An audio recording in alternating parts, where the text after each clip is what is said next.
사무엘 하나님의 나라를 세우는 사람 11번째입니다. 수치심의 골짜기에서 만난 은혜라는 제목의 말씀을 나누겠습니다. 오늘 이 자리에 오신 분들 중에 또 온라인으로 오신 분들 중에 깊은 수치심 가운데 예배를 드리는 분들이 계실지도 모르겠습니다.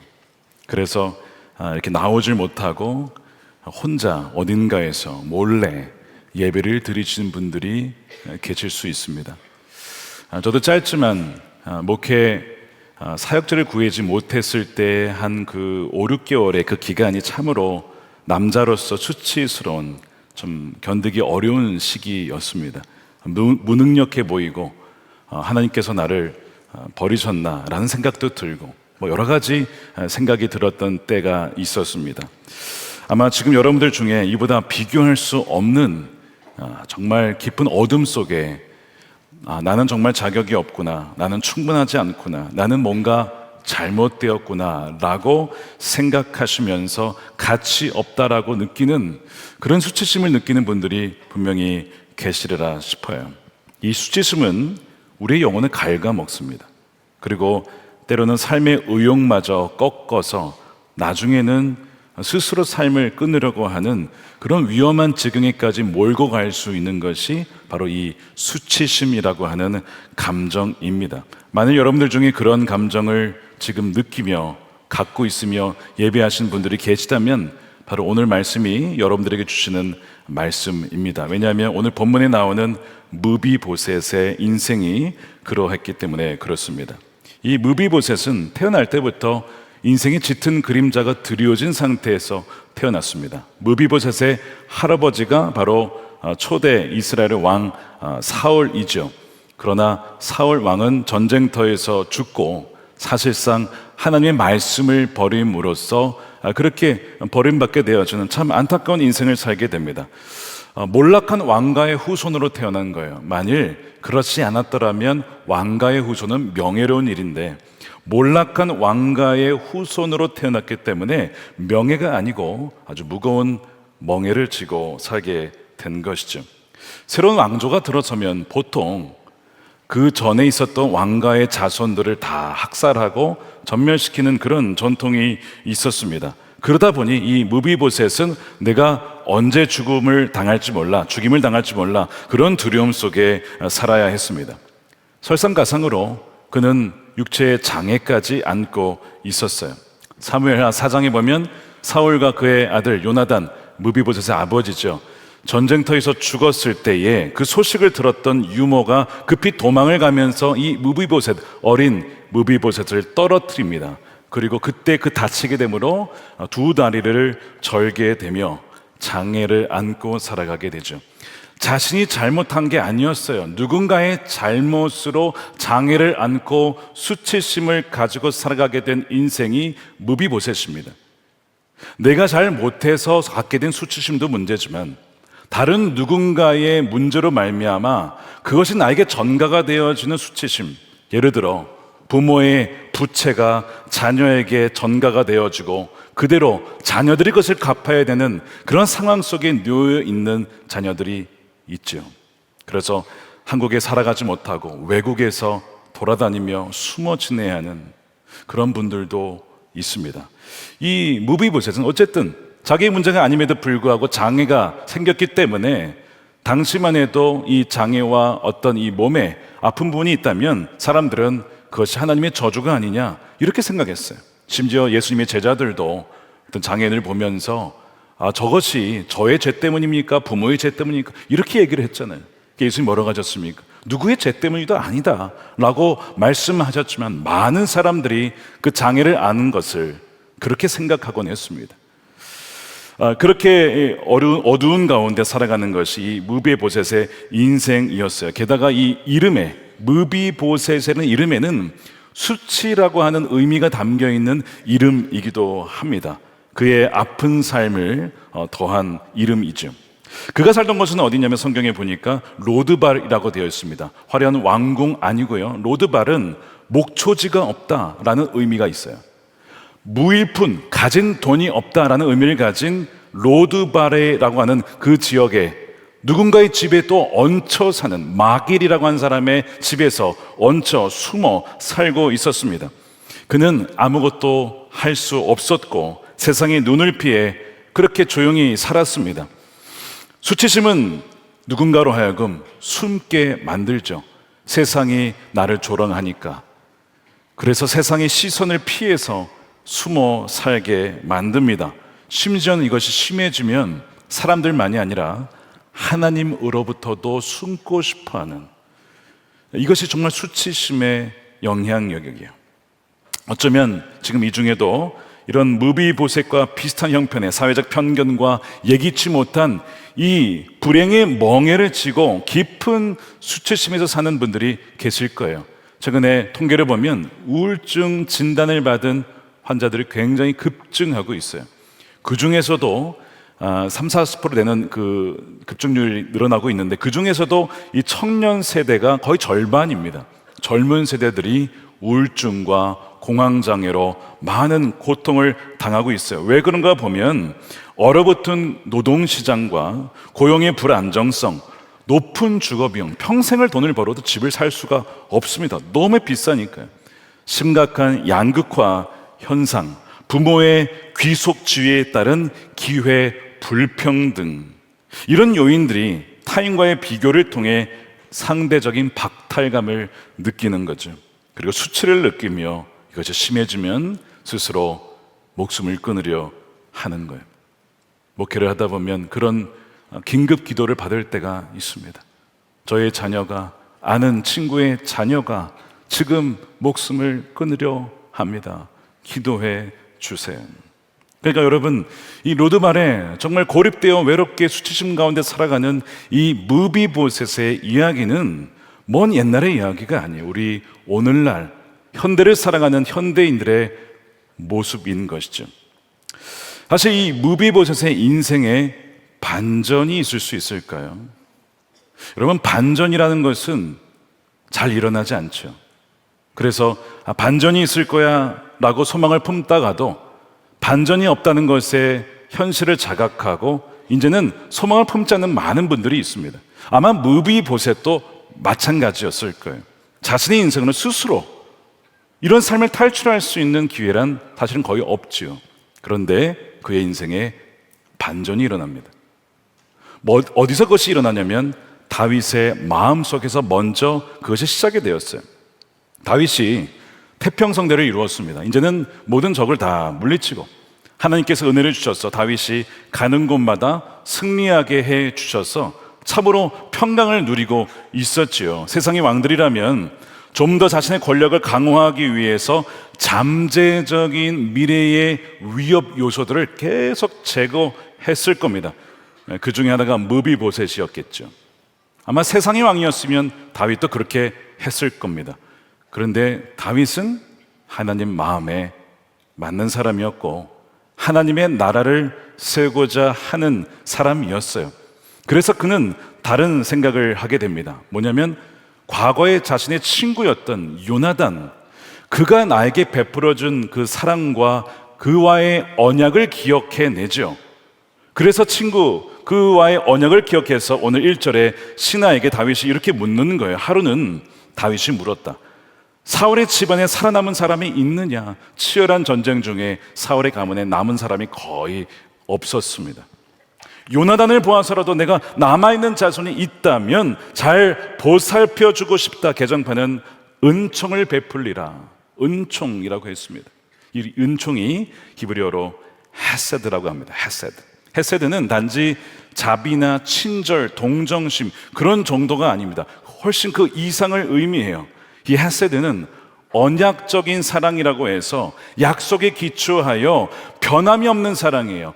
조건과 환경이 변하면 보통 사랑과 이런 은혜가 바뀌거든요. 근데 그 상황과 조건에 상관이 없이 변함없는 사랑이 바로 헤세드입니다. 다윗의 마음을 움직인 것은 어떤 이 무비보셋을 살려내므로 정치적인 유익을 얻으려 한 것이 전혀 아니었다는 거예요. 그죠? 요나단과의 언약을 기억했기 때문에 그렇습니다. 그럼에도 불구하고 이제 이 본문을 어떤 분들은 이렇게 해석을 하기도 합니다. 목사님, 다윗이 무비보셋을 살려낸 것은 사울의 후손을 품음으로써 베냐민 지파, 즉 정치적 유익을 얻기 위해, 그들을 품기 위해 무비보셋에게 잘해준 것입니다. 이렇게 말하시는 분들이 있습니다. 실제로 그렇게 해석하는 신학자도 있어요. 여러분, 틀린 말은 아닙니다. 그런 유익도 물론 있겠죠. 그런데 여러분, 정반대이기도 합니다. 무비보셋을 살려둔다는 것은 사실상 정치적으로는 굉장한 위험과 리스크를 안게 되는 거예요. 왜냐하면 이런 사자성어가 있습니다. 양호후환. 무슨 뜻이냐면 호랑이를 길러서 화근을 남긴다는 거예요. 다시 말해 어린 호랑이라도 죽여야 된다는 겁니다. 나중에 크면 문다는 거죠. 그 호랑이는 어릴 때부터 죽여야 된다는 거예요. 무비보셋은 장애인이긴 했지만, 그러나 어쨌든 그가 그를 중심으로 사울의 세력들이 모일 수 있고 집결할 수 있다는 점에서 호랑이라고, 다친 호랑이라고 볼 수도 있는 것이죠. 이거 위험한 인물인 것은 사실이에요. 얼마 전에 이제 일본 선교를 갔다 왔다가 일본의 역사를 다시 한번 좀 보게 되었습니다. 여러분 잘 아시다시피 조선을 침략한 일본의 쇼군이 도요토미 히데요시입니다. 그러나 이순신 장군을 비롯한 강한 저항에 바닥들여서 실패를 하고 죽음을 맞이합니다. 그럴 때 남긴 아들이 대여 살 되었던 히데요리라고 하는 아들을 남겨두고 죽지요. 그래서 주위의 춘신들에게, 다이묘들에게 이 아들을 잘 부탁한다고, 이 아들이 클 때까지 잘 길러달라고 도쿠가와 이에야스가 부탁을 합니다. 그리고 죽어요. 그리고 도쿠가와 이에야스는 그의 말에 유언을 받고 어린 그 히데요리를 잘 길러냅니다. 나중에 도쿠가와 이에야스가 실제적인 이 쇼군의 역할을 하게 됐을 때 주위의 사람들이 히데요리가 어렸을 때 죽여야 됩니다. 그를 남겨두면 화근이 될 겁니다. 근데 도쿠가와 이에야스는 그를 죽이지 않고 히데요리를 살려둬요. 그리고 오사카 성에 두고 그를 감시합니다. 나중에 세월이 흘렀어요. 히데요리가 큽니다. 22살쯤 되었을까? 사람들이 와서 도쿠가와 이에야스를 쳐야 합니다. 저놈이 반역자입니다. 사람들이 와서 부추기는 거예요. 이제는 당신이 컸으니 이제는 아버지의 원한을 갚아야 됩니다. 이런 식으로 부추기니까 처음에는 그럴 마음이 없었는데 주위에서 하도 부추기니 도쿠가와 이에야스에게 반역을 하게 됩니다. 그리고 이제 전쟁을 벌이는데 그냥 죽고 말죠. 그렇게 하지 않았으면 사는 건데, 어쨌든 이 이야기는 무엇이냐면 이렇게 화근이 될 수 있다는 거예요. 그래서 이 정적을 다 남김없이 죽인 것이 인간의 역사예요. 여러분, 성경에도 예후라는 왕이 자신이 왕이 되었을 때 그 전에 왕들을 다 죽입니다. 그런 일들이 성경에도 나와 있어요. 그러니까 다윗이 무비보셋을 살려주는 것은 절대로 정치적인 유익이 아니었어요. 오히려 손해가 되는 일이었어요. 다만 요나단과의 약속을 지키기 위해 그를 부른 것이죠. 어떤 은혜를 다윗이 받았습니까? 여러분 기억나십니까? 요나단이 사울의 아들로서 왕위를 이어받을 수 있는 사람이었습니다. 근데 자기가 딱 보니까 하나님이 다윗에게 기름을 부었어요. 하나님이 다윗을 선택하셨어요. 그가 하나님 마음에 맞는 사람이에요. 아, 하나님이 그를 왕으로 세우셨구나. 그러면 내가 그를 왕이 잘 될 수 있도록 보좌해야겠다. 그래서 자신의 겉옷을 내어주고 칼을 내어주고 활을 내어주며 목숨 걸고 다윗을 지켜주죠. 다윗이 그 사울로부터 쫓김을 당하고 죽임을 당할 위기에 있을 때 오히려 요나단은 목숨을 다해 다윗을 보호해 주었어요. 그러면서 요나단이 다윗에게 이렇게 부탁을 했었어요. 사무엘상 20장 15절입니다. 여호와께서 너 다윗의 대적들을 지면에서 다 끊어버리신 때, 대적이 누구예요? 사울의 가문이죠. 너는 너의 인자함, 헤세드입니다. 이것이 내 집에서 영원히 끊어버리지 말아라. 나중에 결국 너가 이길 텐데 그때 우리의 가문에 한 사람도 남기지 않도록 그런 일이 벌어지지 않고 그 인자함을 기억하여서 끊어지지 않도록 해줬으면 좋겠어 라고 하면서 요나단이 다윗의 집과 언약을 맺습니다. 다윗과 요나단은 언약을 맺었어요. 근데 여러분, 오늘 가장 중요한 포인트가 여기서 나옵니다. 다른 거 다 잊어도 이것은 꼭 기억하고 가셔야 돼요. 오늘 여러분, 언약과 계약의 차이가 있습니다. 언약과 계약. 먼저 계약을 설명해 드릴게요. 여러분, 계약은 여러분들이 비즈니스 하시거나 뭐 부동산 계약하시거나 계약하실 때 아마 하실 거예요. 여러분, 계약은 무엇이냐면 상호 불신을 전제하는 겁니다. 불신, 서로 믿지 못하는 거예요. 그래서 문서에다가 자세히 써놓는 거죠. 이러이러한 조건이 있는데 만약 이것을 당신이 깨면 나에게 손해가 오면 이 계약은 끝나는 겁니다. 여러분, 이것이 계약이에요. 컨트랙이에요. 그러니까 서로 뭘 더 중요시 여기는 거예요? 관계입니까? 나의 유익입니까? 나의 유익이죠. 나의 유익이 훨씬 더 중요한 거예요. 이 유익이 되지 못하면 관계가 끊어지는 것이 여러분 계약의 본질입니다. 그런데 언약은 무엇이냐? 여러분, 언약이라고 하는 것은 상호 신뢰와 상호 사랑의 바탕으로 합니다. 그래서 언약은 관계 자체에 헌신하는 거예요. 나에게 유익이 되든 되지 않든 그 관계에 헌신하는 것이 언약의 의미입니다.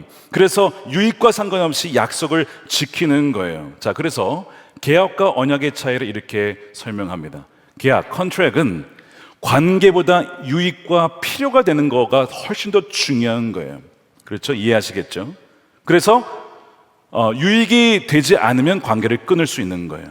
그런데 언약, 커버넌트는 무엇이냐면 유익이 될 수도 있어요. 그런데 유익이 되지 않아도 관계가 훨씬 더 중요하기에 관계에 헌신하는 것이 언약입니다.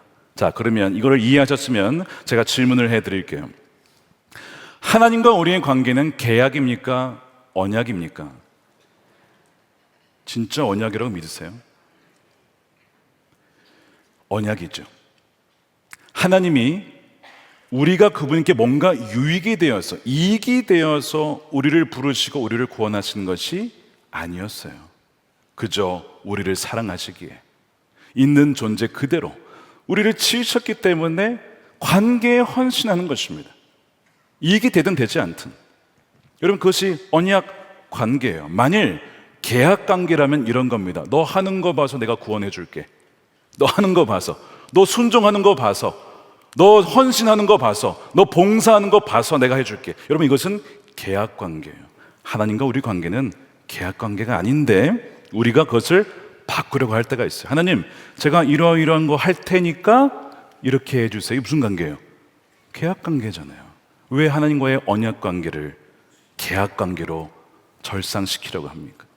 그렇게 꺾으려고 합니까? 낮추려고 합니까? 우리가 그럴 때가 얼마나 많은지. 구원이라고 하는 것은 계약이 아니라 언약에 기반하는 거예요. 하나님께서 우리에게 주신 선물에 기반한 것이고 은혜에 기반하는 것입니다. 두 번째 질문입니다. 그렇다면 부부의 관계는 계약입니까? 언약입니까? 답을 다 아실 거예요. 부부관계. 부부관계도 언약 관계입니다. 하나님과의 관계에 기초하여 가정을 만드신 분이 하나님이시거든요. 그래서 남편과 아내가 서로 사랑하지만 그런 조건, 즉 사랑하지 않는 조건과 환경과 형편 속에서도 내게 유익이 되지 않아도 남편과 아내를 사랑하는 관계가 부부 관계라고 하는 것이죠. 그래서 부부 서약을 할 때에 이렇게 하잖아요. 하나님의 명령을 따라 이제부터 평생토록. 언제토록? 1년? 2년? 평생토록. 일적이 아닙니다. 그 다음에 괴로우나 즐거우나. 만일 즐거울 때만 헌신하면 무슨 관계예요? 계약 관계가 되는 겁니다. 그런데 괴로울 때에도 헌신하는 것이 언약 관계예요. 가난하거나 부하거나 부유할 때, 잘 될 때, 성공할 때에만 부부 관계가 좋다. 그런데 그렇지 못하면 가난할 때 관계가 멀어진다. 무슨 관계가 되는 겁니까? 계약 관계가 되는 거죠. 여러분들의 부부 관계는 계약 관계입니까?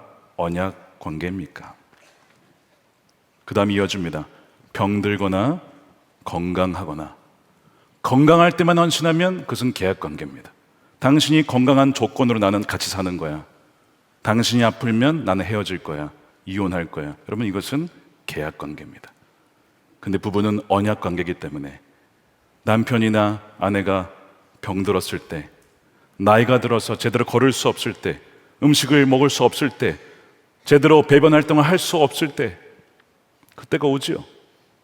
그때에도 언약 관계는 끝까지 상대방을 지켜주고 옆에서 사랑해 주는 거예요. 그것이 하나님께서 우리에게 하신 사랑이기에, 그것이 헤세드 사랑이기에 그렇게 사랑하는 거죠. 어떤 환경 중에서라도, 좋은 환경 많이 아니고 그렇지 못한 정말 최악의 상황 속에서도 당신이 있기에 나는 이 어려움을 이겨나갈 수 있어요. 여러분, 이것이 부부 관계라고 하는 거예요. 그래서 젊은 남녀 간의 사랑도 참 뜨겁고 참 귀하지만, 여러분, 종종 80세, 90세 지그시 나이 드신 어르신 두 분이 손을 꼭 잡고 걸어가는 모습을 볼 때 감동이 되지 않습니까? 왜 그것이 감동이 돼요? 사랑할 만한 조건들이 다 사라져도, 젊었을 때 멋있고 예쁘고 백옥 같은 피부가 사라지고 주름이 늘어나고 흰머리에 이제는 매력을 느낄 만한 그 어떠한 조건이 다 사라졌지만, 당신이 나에게 맺어주신, 짝져주신 나의 평생의 영혼의 반려자야 라고 손을 꼭 붙잡고 가는 그 모습이 계약이 아니라 언약 관계에 헌신한 것이기에 우리는 감동을 받는 것입니다. 물론 그 손이 넘어질까 봐 잡아주는 거긴 하지만, 그러나 그것도 사랑이죠. 잠언 5장 18절에 이런 말씀이 있어요. 내가 젊어서 취한 아내를 즐거워하라. 젊어서 취한 아내를 즐거워해라. 젊어서 들어와서 결혼해서 남편과 자녀를 위해서 헌신하며 자신의 젊은 시절을 다 보낸 그 아내, 나이 들었다고, 늙었다고, 병들었다고 버리지 말라는 거예요. 그랬다고 젊은 여자 취하지 말라는 거예요. 하나님 우리에게 그렇게 하지 않으시기에, 너가 순종하지 않으니, 너가 불순종하니 내가 너를 그렇게 하지 않고 끝까지 우리를 사랑하시기에 너도 남편을, 아내를 이렇게 사랑하는 거예요. 남편이 거실남이 되어도, 삼식이가 되어도, 그래도 가장으로서 가정을 위해 평생을 헌신한 너의 남편을 나 몰라라 하지 말아라. 이게 잠언의 말씀이죠. 최근 종영한 폭삭 소가수다 보셨습니까? 저는 다 보진 못했지만 왜 그 드라마를 보며 많은 사람들의 심금이 울린 줄 여러분 아십니까? 쉽게 얘기하면 이겁니다. 세상의 수많은 계약관계 속에 살다가 언약이 무엇인지를 보여줬기 때문에 그렇습니다. 언약 때문에 아내를, 남편을, 자녀를 나의 이익과 유익을 따지지 않고 희생해서라도 모든 것을 쏟아붓는 그 사랑이 너무나 고픈데, 그 드라마를 통해 보게 되어지니 눈물이 나고 감동이 되는 것이죠. 많은 사람들이 거기 감동한다는 얘기는 그만큼 세상에서 그 헤세들 사랑을 경험하기가 어렵다는 것입니다. 근데 사실 폭삭 소가수도보다 비교할 수 없는 사랑이 우리 주님의 십자가 사랑이죠. 하늘의 모든 보좌를 버리시고 우리를 위해서 낮고 낮은 곳에서 오셔서 우리 위해 십자가를 지시고 모든 것을 다 쏟아부으시고, 우리가 그렇게 반역함에도 불구하고 불순종함에도 불구하고 난 너를 포기할 수 없다, 내가 너를 사랑한다라고 하신 그 십자가의 헤세드 사랑이 가장 존귀한 사랑 아니겠습니까? 우리가 그 사랑을 누린 자들이잖아요. 그래서 이 요나단을 통해서 받은 이 사랑, 이 다윗이 받은 사랑이 바로 그 헤세드 사랑이었기에 다윗은 그것을 기억해냈어요. 내가 이 자리에까지 올 수 있었던 것은 하나님의 인도하심이면서 동시에 요나단의 그 사랑 때문이었지, 자신의 왕위를 내어준 그 요나단의 희생적인 사랑 때문이었지, 내가 그의 후손들을 챙겨주리라, 헤세드하리라, 사랑하리라, 품으리라. 그래서 이 로드발에 있었던 무비보셋을 불러온 거예요. 근데 사실 무비보셋 입장에서는 갑자기 왕이 부른다고 하니 무슨 생각이 들었을까요? 이제 오늘 죽는구나. 드디어 모든 이 전 왕의 후손들을 다 제거하는, 그렇지, 다윗도 그런 왕이겠지, 세상의 왕들과 몇 다를 바가 있겠어. 두려워 떨면서 그 앞에 바싹 엎드리고, 임금님, 저는 임금님의 종입니다. 저는 죽은 개와 같습니다. 여러분, 지금 무비보셋의 자기 이 정체성에 대한 표현을 보세요. 죽은 개와 같다. 내가 얼마나 무가치한 존재인지, 내가 얼마나 절망 속에 살아가는지, 저는 아예 이 세상에 존재하지 않는 자와 똑같은 그런 자인데 저를 왜 불러내셨습니까? 저는 아무런 왕에게 위협이 되는 존재가 아닙니다. 불쌍하지 않습니까? 너무 안타깝지 않습니까? 다윗이 아마 이런 얘기를 들었을 때 속으로 울었을지도 몰라요. 내 사랑하는 요나단의 아들이 이런 형편이 있었는데 내가 그를 챙겨주질 못했구나, 그런 마음이 들었을 거예요. 그래서 무비보셋에게 이렇게 얘기를 하죠. 겁내지 말아라, 무서워하지 말아라. 그러면서 7절에 내가 너의 아버지 요나단으로 말미암아 요나단을 생각해서 너에게 은총 헤세드를 베풀어 주고 싶구나. 너희 할아버지 사울 이 원수거든요 원래. 그럼에도 불구하고 사울 임금께서 가지고 계시던 토지를 너에게 모두 돌려주겠다. 모두 돌려주겠다. 너는 언제나 그리고 나의 식탁에서 함께 먹도록 해라. 식탁에서 먹는다는 것은 그가 왕자란 뜻이에요. 왕자. 입양을 해서 왕자처럼 넌 나와 함께 식탁에서 같이 나와 함께 먹고 마시며 교제할 거야. 이게 뭡니까? 요한계시록에 예수님께서 문을 두드리며 문을 열어라. 그러면 내가 너와 함께 더불어 먹고 마시며 교제하리라. 하나님께서 은총을 부어주셔서 이 무비보셋에게 헤세드 사랑을 부어주시는 것이죠. 그래서 이 목초지가 없다라고 하는 로드발에서 왕의 식탁으로 온전히 변화되어지는 그 은혜를 이 무비보셋이 누리게 되는 거예요. 여러분, 이사야 61장에 이런 말씀이 있습니다. 시온에서 슬퍼하는 사람들에게, 여러분 슬퍼하는 분들이 계십니까? 근데 제 대신에 화관을 주님께서 씌워주신다는 것입니다. 7절에 너희가 받은 수치가 있느냐? 갑절에는 너희가 보상을 받을 것이다. 그 앞절에 보니까 어떻게 이런 일이 있느냐? 주의 성령이 임하시면, 주의 영이 임하시고 또한 주님께서 함께 하시니 제가 변하여 화관으로, 수치가 변하여 영광으로 바뀌게 된다는 거예요. 이 무비보셋에게 이런 은총이 부어준 건 전적으로 요나단 때문입니다. 그리고 요나단과 다윗이 맺은 언약 때문인데, 그것은 무비보셋이 태어나기 전에 있었던 언약으로 말미암아 무비보셋이 그 은총을 누리게 된 거예요. 그런데 여러분, 동일하게 우리가 태어나기 훨씬 전에 맺어진 언약이 있었어요. 그게 뭡니까? 십자가의 언약이에요. 예수님께서 제자들을 불러 모아시고 이는 너희를 위하여 흘리는 내 몸이요 내 피라. 이건 너희의 죄사함을 얻게 하려고 하는 새 뭐라고요? 언약의 피라. 그 언약을 주님께서 하셨어요. 무슨 얘기냐? 나는 나의 피를 흘려서 너희를 구원하여 왔기 때문에 절대로 너희를 포기하지 않겠다. 너희를 버리지 않겠다. 포기할 수 없다. 그와 같이 버려둘 수 없다라고 확증하신 거예요.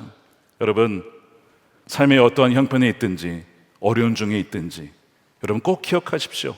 새 언약의 피 예수 그리스도의 보혈로 말미암아 여러분들은 사랑받는 존재며, 여러분들은 주님께서 기뻐하는 존재이며, 여러분들은 죽기까지 주님께서 사랑하신 너무나 존귀한 하나님의 자녀라는 사실입니다. 그렇게 품어주신 거예요. 그래서 디도서 3장 6절 보십시오. 이렇게 되어 있습니다. 우리 구주 예수 그리스도로 말미암아 우리에게 성령을 풍성히 부어주사 우리로 그 은혜를 힘입어 의롭다 하심을 입어서, 수치를 다 가려주시는 예수 그리스도의 정결한 그 의의 옷을 입혀주신 것이죠. 영생의 소망을 따라 상속자가 되게 하려 하심이라. 아멘입니까? 상속자가 될 수 있는 것, 하나님 나라의 상속자요 하나의 자녀가 될 수 있는 것은 오직 예수 그리스도의 은총으로 말미암은 것입니다. 그래서 누구든지 그분을 진정 믿고 자신의 죄를 고백하며 순종하며 나가는 이들에게 하나님께서는 영원한 식탁으로 초대하여 그분과 먹고 마시는 은혜를 모두에게 주신다는 것입니다. 사도 바울도 빌립보서 3장 9절에 그 안에서 발견되려 하면 내가 가진 의는 율법에서 난 것이 아니라 오직 그리스도를 믿음으로 말미암은 것이니 곧 믿음으로 하나님께로부터 난 의라라고 분명히 약속해 주셨어요. 이것이 여러분 복음입니다. 기쁜 소식이에요. 여러분들이 무엇인가 더해서 해야 되는 게 아닙니다. 하나님께서 저와 여러분들을 위해서 이미 다 행하신 거예요. 이루신 거예요. 그것을 믿음으로 취하면 그것이 우리의 인생에 부어지게 되는 것이고 임하게 되는 줄로 믿습니다. 계속 이 무비보셋의 인생에 나는 버려질 것이고 나는 자격이 없고 나는 정말 평생 이렇게 살다가 죽을 거야 라고 거짓 속삭임이 있을 때에 다윗은 그를 불러내어서 그에게 복음을 들려주었죠. 너는 용납받았고 너는 너의 아버지로 말미암아 그래서 너는 사랑받는 존재이고 너의 모든 잃어버린 토지를 다 너에게 돌려줄 거야. 복음을 들려주게 된 거예요. 그래서 여러분, 우리가 정말 하나님의 사랑받은 존재임을 믿는다면 우리도 누군가, 즉 무비보셋으로 살아가는 우리 주위의 많은 이들에게 찾아가서 그들에게 복음을 들려주고 그들을 주님의 식탁으로 데려와야 합니다. 오늘 다윗이 어떻게 했습니까? 5절에 다윗 왕이 사람을 보내어 로드발에 있는 암미엘의 아들 마길의 집에 그를 데려왔다. 사람을 보내어 또한 시바를 통하여 다윗이 함께 공동체가 이 무비보셋을 다시 회복시킨 것이죠. 여러분, 이것이 뭡니까? 이게 교회입니다. 교회가 하는 일 바로 그거예요. 이 세상에 무비보셋과 같이 수치심에 실패와 좌절감에 그렇게 은둔하며 살아가는 이들에게 찾아가서 당신은 존재 그 자체만으로 사랑받을 자격이 있는 분입니다. 뭔가 더 잘해서 뭔가 더 뛰어나야만 하나님의 자녀가 되는 것이 아닙니다라고 하는 이 기쁜 소식을 들려줌으로 그들을 회복할 사명을 하나님께서는 우리에게 맡겨주시는 거예요. 우리 전환목자 교회가 그런 교회가 되기를 원합니다. 절고 또한 소외받고 또한 인정받지 못하는 수치심이 있는 이들도 하나님의 자녀가 되어주는 그런 용납의 환대의 공동체가 되기를 원합니다. 커트 톰슨이라고 하는 분이 쓴 수치심의 영혼 The Soul of Shame이라고 하는 책인데 거기 보면 제키라는 여인이 나와요. 제키라는 여인은 원치 않은 임신으로 태어난 여자아이였습니다. 그러다 보니 늘 내내 들었던 이야기가 너는 원치 않게 태어난 자야, 태어난 인생이야, 이런 메시지를 늘 들으면서 자랐어요. 옷도 제대로 입질 못했고 심지어 가정에서 자라지 못하고 위탁가정에 돌아가면서 이렇게 힘을 받았습니다. 여러분, 옷도 제대로 입지 못해요. 그 다음에 계속 그런 이야기를 들어요. 어린 마음에 얼마나 상처와 당혹감 그리고 수치심이 자랐겠습니까? 그러니까 걔는 계속 자기 스스로 이렇게 얘기를 하는 거예요. 나는 정말 버림받은 존재야. 나는 사랑받지 못한 존재야. 아무도 나를 사랑해주는 사람이 없어. 여러분, 혹시 이 제키와 같은 분이 계십니까? 여러분, 그것은 거짓 속삭임이에요. 마귀가 속이는 것입니다. 여러분, 절대 그렇지 않아요. 감사하게도 고등학교 때 제키의 삶이 기적처럼 따뜻한 빛이 비추는데 청소년 선교단체의 사람들을 만나게 됩니다. 거기에서 이 제키가 캐리라고 하는 리더를 만나서 그의 아픈 삶을 다 들어주고 그녀를 포기하지 않고 지켜주며 기도해주는 기도자를 만나게 돼요. 그리고 상담과 또한 그룹 치료를 받을 수 있도록 그렇게 연결을 됩니다. 그러면서 거기에서 회복을 하게 되면서 난생 처음으로 이런 음성을 듣게 되죠. 너는 너무나 이쁜 아이야. 너는 괜찮아. 너는 사랑받을 자격이 있어. 이 아이의 마음속에 빛이 비치는 거예요. 제키의 인생에 단 한 번도 이런 이야기를 해준 사람이 없었거든요. 복음의 메시지를 들으며 하나님의 음성을 들으며 거짓 속삭임을 이겨내는 바로 그런 순간이었습니다. 나중에 이제 대학에 가서 조슈아라는 참 믿음의 청년을 만나요. 이 조슈아가 이 제키를 사랑합니다. 사실 조건 따지면, 환경 따지면, 세상적으로 따지면 사랑할 수 없겠지만 이 조슈아는 이 여인, 이 제키의 그 모든 삶의 아픔을 공감해주며 그녀를 있는 그대로 품어줍니다. 그리고 둘은 결혼을 해요. 그리고 그의 가정도, 그러니까 조슈아의 가정도 이 제키를 그냥 조건 없이 품어줍니다. 어머니가 되어주고 아버지가 되어주고 놀라운 가정을 얻게 된 거죠. 그리고 딸을 낳았어요. 그래서 그 딸의 이름을 헤세드라는 하는 이름을 가진, 은총이라고 하는 이름을 가진 그레이스라고 이름을 짓습니다.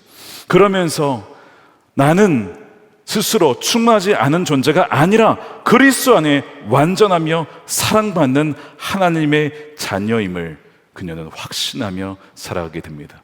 그리고 그녀도 그런 상황 가운데 있었던 이들에게 찾아가서 회복시키는 귀한 치유자가 되게 되죠. 사랑하는 여러분, 이것이 오늘날 우리에게도 벌어진 일이고 벌어지고 있는 일입니다. 하나님께서 헤세드의 사랑을 부어주셔서 우리도 수치심에서 영광으로 버림받은 인생에서 왕의 식탁에서 주님과 교제할 수 있는 은혜를 받은 자입니다. 그러므로 사랑하는 여러분, 우리 천안목자교회가 세상으로 나아가서 무비보셋과 같이 오랜 기간 동안 수치심 속에 살아있는 우리 청년 세대와 많은 고독한 고립된 삶을 살아간 이들에게 다가가서 이 복음을 들려주었으면 좋겠습니다. 그리고 우리 교회가 있는 그대로 용납하고 받아주고 어떤 형편에 있든지 차별하지 아니하며 너는 사랑받는 하나님의 존재라고 자녀라고 그렇게 받아주며 말로만이 아니라 사랑과 헌신으로 하나님의 사랑을 증거하는 우리 교회가 되기를 주님의 이름으로 축원드립니다. 우리 함께 기도하겠습니다. 첫 번째, 우리 감사했으면 좋겠습니다. 우리가 헤세드 사랑을 받은 자입니다. 수치심과 실패와 좌절 속에 세상은 늘 조건적으로 너가 이러이러하면 너는 인정받을 거야. 우리 늘 이런 세상 속에서 살아갑니다. 그런 치열한 경쟁 사회 속에서 치이다가 나는 무능한가 봐, 나는 자격이 없나 봐. 많은 청소년들과 청년들, 이 세상 속에 살다가 지쳐서 스스로 목숨을 끊으려 하는 사람들이 얼마나 많은지 몰라요. 지난주에도 연회에 갔다가 어느 목사님과 대화를 하는데 우리 교회 청년들 중에 아픈 청년들이 많습니다. 그 얘기를 하시는 거예요. 저도 그랬어요. 우리 교회 청년도 마찬가지입니다. 아픈 청년들이 참 많습니다. 주님, 우리가 그들에게 다가가서 헤세드의 사랑을 실천하기를 원합니다. 주님께서 우리를 용납하시고 우리를 받아주신 그 사랑으로 우리는 할 수 없지만 하나님의 그 헤세드의 사랑을 섬기며 선포하며 복음을 들려줄 수 있는 자가 되게 해 주시옵소서. 그래서 우리가 함께 감사하며 우리도 다윗과 같이 손을 내밀어 그렇게 회복시키는 인생을 살아가게 해달라고 우리 함께 통성으로 기도하도록 하겠습니다.